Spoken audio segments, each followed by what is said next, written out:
alaikum wa rahmatullahi wa barakatuhu. Welcome to class 10 students. Today we'll be learning a poem in English wherein we get to know how a life of a person is when it's compared with the seasons.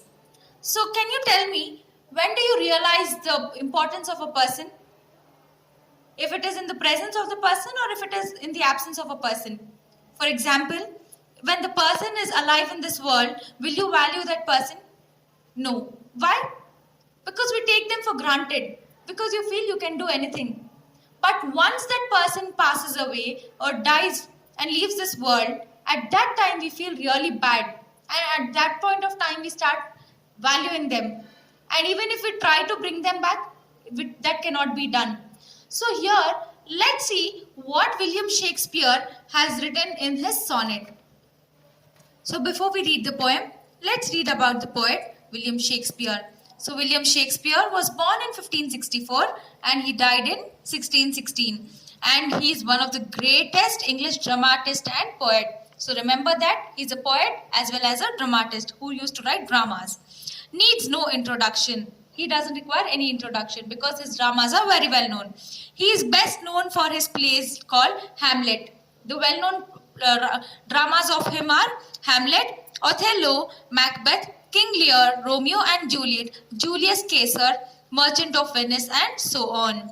He has written 154 sonnets, of which the first 126 are dedicated to Mr. W.H., his young friend and patron, about whom there is much speculation, though little is known. So here, out of 154 sonnets, the 126 sonnets are dedicated to his friend. And that is why in this sonnet he is written about his friend, might be because of which he is dedicating it.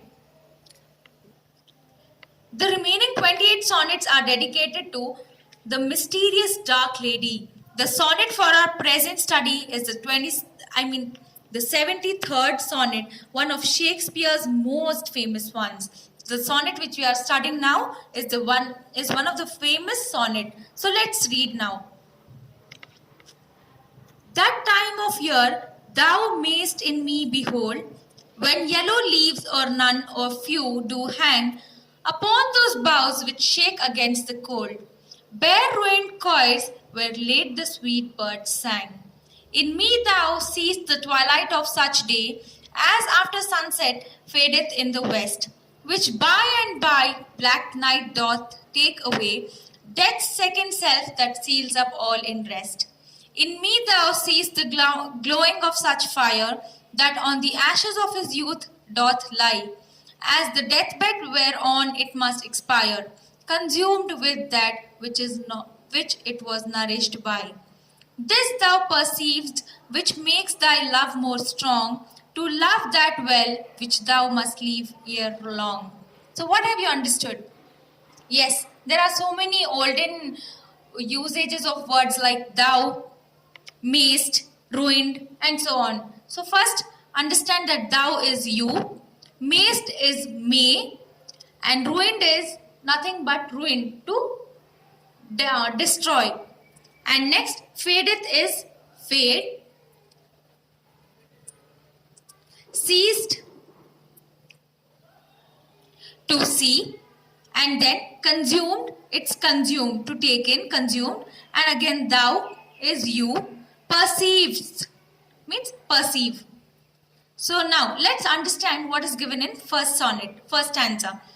That time of year. So now William Shakespeare is talking about the autumn season where yellow leaves or none of you do hang. So when you have observed the trees in the autumn season, you would have seen that all leaves become yellow. The trees will hardly have few leaves in them. And in morning time, the leaves shake in such a way, it seems like a person is shivering, right? So he is telling that he's comparing the age of a person to the autumn season, wherein he says that he's in the old age, wherein he is shivering like the leaves which shiver in the autumn season.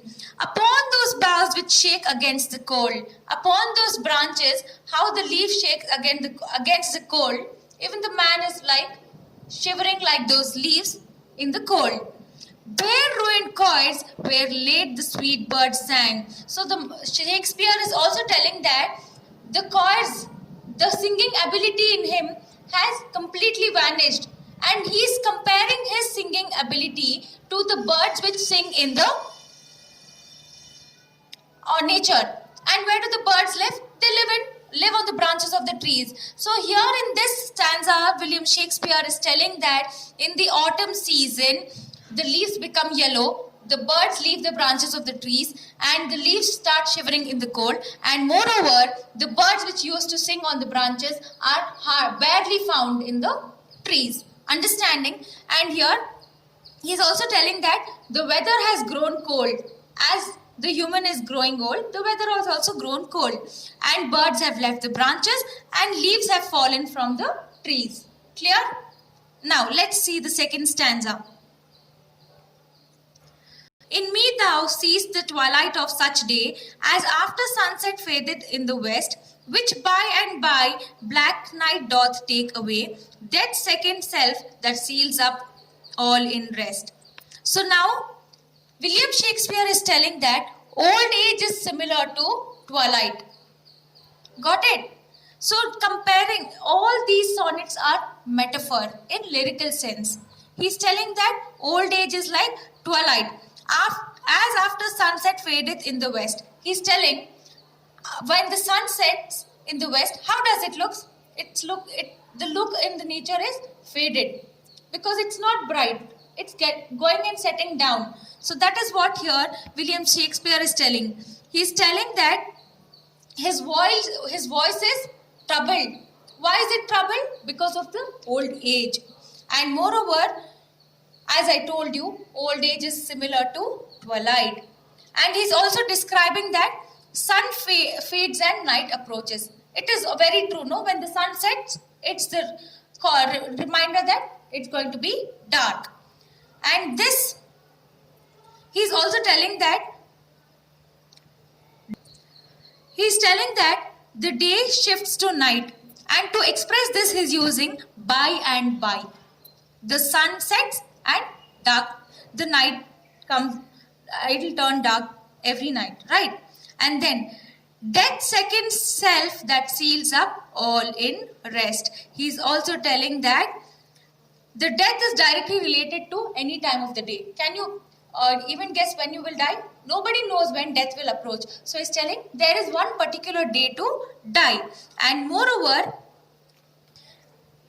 and William Shakespeare is telling death, there is one particular day. And he's describing about the eternal rest. What do you mean by eternal rest? After you die, they go and bury you. And that is your final destination, right? So he's telling about that eternal rest as to where you go and rest. And then, so William Shakespeare in the first stanza is talking about death with different seasons, because he's told autumn season is like the old age, and after old age it is sure we have to die. And in second stanza he's telling about day, as sun rises and sets and dark appears. Similarly, man takes birth in this world and he dies, and then he'll be laid to the eternal rest. I hope you are clear with these two stanzas. Let's see what is there in next stanza.